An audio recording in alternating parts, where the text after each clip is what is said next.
ito sana yung makakatulong na CCTV sa nakarnap na motor. Ito, exit area to, Pure Gold. At dyan nawala yung motor ng kapatid ko, dyan mismo. So isa lang ang CCTV ng Pure Gold dyan.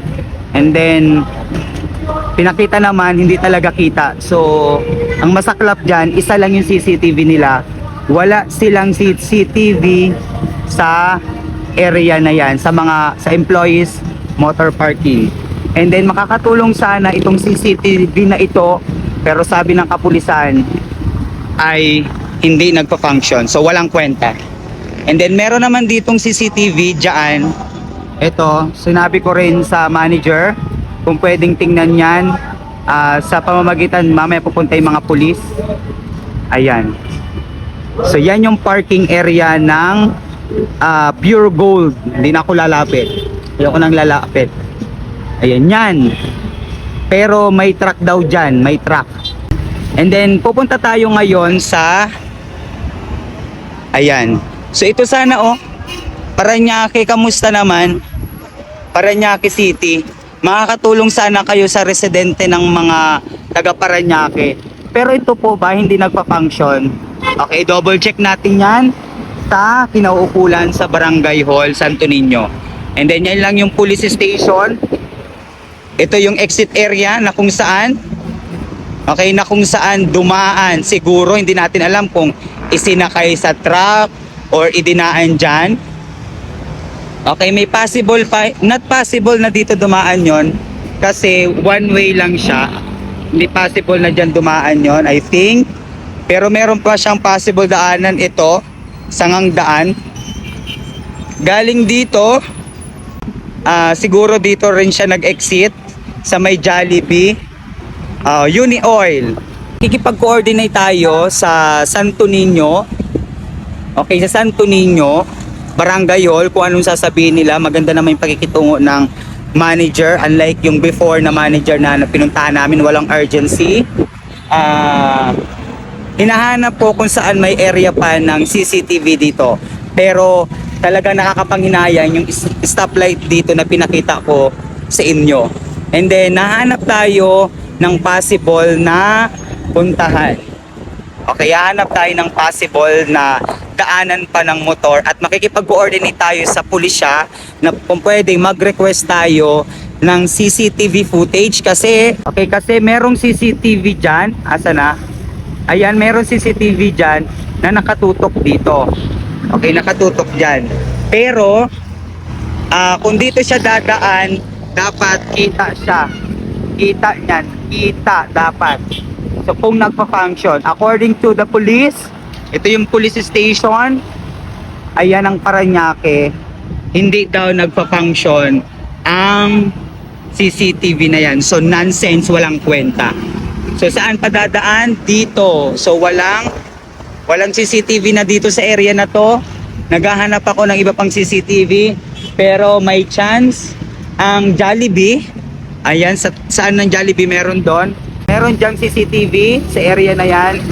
So sa malapit na establishment, hiling tayo ng CCTV footage. Ngayon nakausap po yung manager, pinakita naman din sa akin harang yung sasakyan, yung tracking nila doon sa receiving. So sabi ko sa manager na kung kapag nag-meeting sila sa nakakataas, please naman make sure na meron silang CCTV pang isa doon na nakamonitor sa paligid ng kanyang area, ng kanilang area. Kasi vicinity pa nila yun eh, area pa nila yun eh. So kumbaga is maganda naman yung pakikitungo, maganda yung pakikipag-usap sa akin ng manager. Ipa-follow up na lang sila ng ng police mamaya. Ngayon, sabi ko, pwede bang i-recommend din yung mga manager or supervisor or kung sino man kapag kayo nagmi-meeting, impossible naman na hindi kayo nagmi-meeting monthly para sa mga report ng mga nangyayari sa establishment ninyo. Isa lang kasi ang kanilang CCTV talaga. Tapos nakatutok pa syempre doon sa kung magre-receive lang ng product na ipapasok diyan sa loob ng Pure Gold. Pero area pa nila yung employees parking pero hindi nahagip. Pwede naman siguro na magdagdag sila, 'di ba? Magdagdag kayo, Pure Gold Parañaque, ng CCTV, kasi hindi lang unang pagkakataon nangyari ito. Pangatlo nang nangyayari. Sabi nga, paano kung may namatay dyan? Paano kung may nagsaksakan dyan or may aksidente dyan? So, wala. The concern. Sabi nga sa kapatid ko, wala na tayong chance na makuha or maibalik ang motor. Pero, hindi tayo mapapakali kung hindi natin titingnan or hindi tayo gagawa ng action para makita kung ano ang nangyari. Okay, magiging kampante lang tayo kung tapos ng investigasyon, sa tulong mga kapulisan. And then, ako na ang naglakad kasi nga hindi ako mapakali. Gusto ko siyang matulungan. Kaya, tuloy ang trabaho niya, ako tuloy sa paghahanap ng ebidensya. So for now, pupunta tayo ng Barangay Santo Niño kasi isa rin siya sa makakatulong para mahingan ng footage if ever na meron dito sa area. Mag-ingat po sa mga ganitong insidente. Although kahit naman nag-iingat tayo, nakasusi na yun, nakakadado na yun, nakalock, so whatsoever, kung magagaling naman talaga sila, ang makakatulong lang talaga sa atin ay yung mga CCTV na yan kahit hindi na maibalik yung dapat para sa atin. Yun lang. So Pure Gold, salamat kay Sir Manager at sana gawin niya yung sinabi niya na i-recommend sa Pure Gold na to, Pure Gold Parañaque, na mag-doble CCTV sila at mag-additional CCTV sila sa malapit sa kanilang area. Yan sa parking, dapat nga meron dyan. At saka isa pa dyan, yung guard. Wala ding kwenta ang guard. Sinabi ko rin sa kay manager na pagsabihan yung guard, yung OIC sa guard na mag-grooving. Wala lang siya magawa kasi ano ba yung gawain ng isang guard? Protektahan, mag-monitor, roving sa area, hindi lang dyan sa pag-receive ng products ng Pure Gold na yan.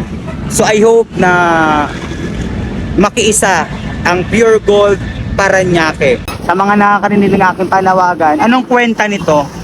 Paano kung may aksidente dyan? Wala kayong report. Lalo't nasa tapat kayo ng police station.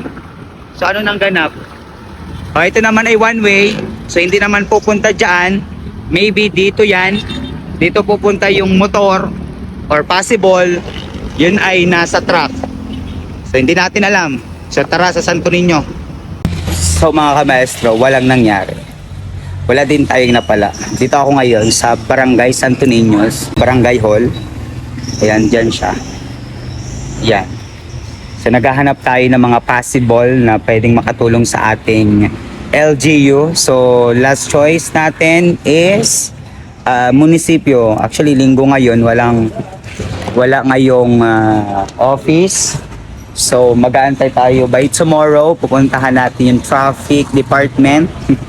Traffic Outpost Department sa City Hall kasi wala din naman kwenta siguro yan. Pero tatanungin natin din, okay? Tatanungin din natin kung nagfa-function para sa kanila mismo magsabi, sila mismo magsabi na hindi nagfa-function ang kanilang CCTV. Okay? Pero katuwang natin ang mga pulis, so may umahawak na sa investigation kung ano nangyari. But nawawala na tayo ng pag-asa mga kamaestro. So, pili na lang tayo ng bagong motor. So, at least, nagawa natin yung part natin, di ba? Hindi tayo hindi natin pinabayaan na yung mga magnanakaw na yan is talagang umaabuso. So, thank you mga kamaestro and sana mag-improve pa ang Parañaque about CCTV. Hindi naman siguro naghihirap ang LGU, 'di ba? Unless otherwise, charing, wala akong sinabi. Bye.